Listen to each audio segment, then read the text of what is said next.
Once upon a time, in a town that was nestled between hills and dales, there lived a man and his wife whose hearts were as clean and pure as the morning dove.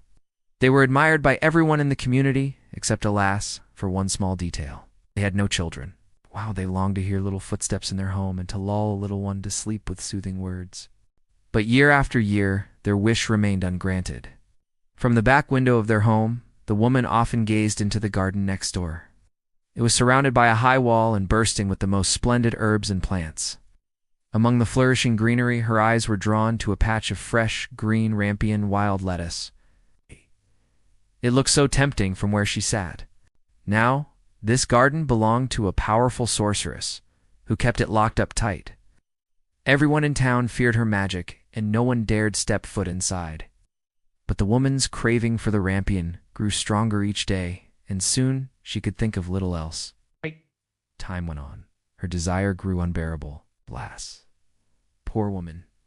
She grew pale and sorrowful and weaker with each passing day. One evening, as twilight began to fall, her husband noticed that she was even more upset than usual.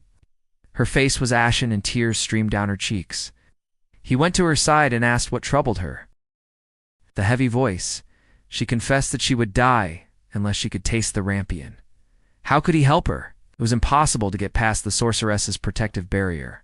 No one had ever stepped foot into her garden without her permission and lived to tell the tale. But he couldn't bear to see his beloved suffer, so he made a decision. That very night he waited until the moon was high in the sky and snuck out of the house.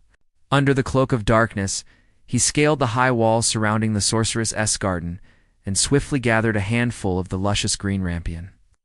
Back home, his wife eagerly devoured it, and her spirit was restored.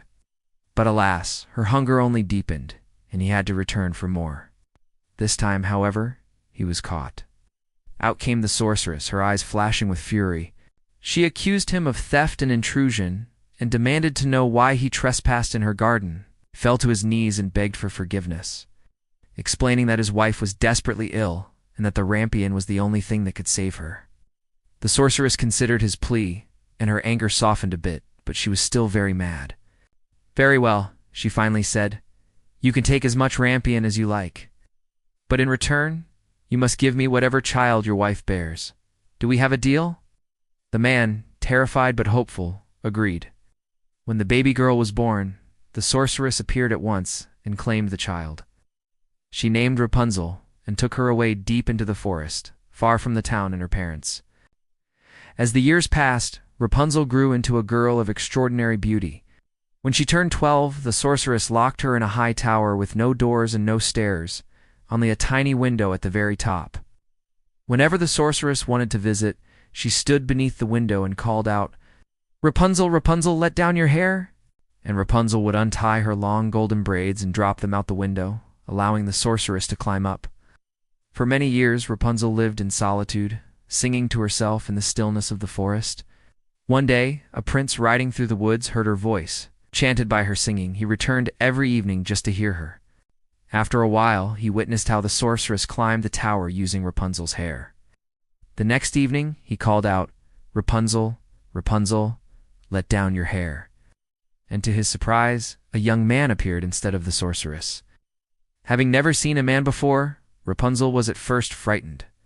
But the prince's kind voice and gentle heart soon won her trust.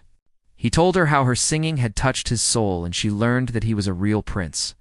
Overcome with joy at the prospect of seeing another human being, let alone a handsome prince, Rapunzel agreed to marry him. But first, she had to find a way to escape from the tower.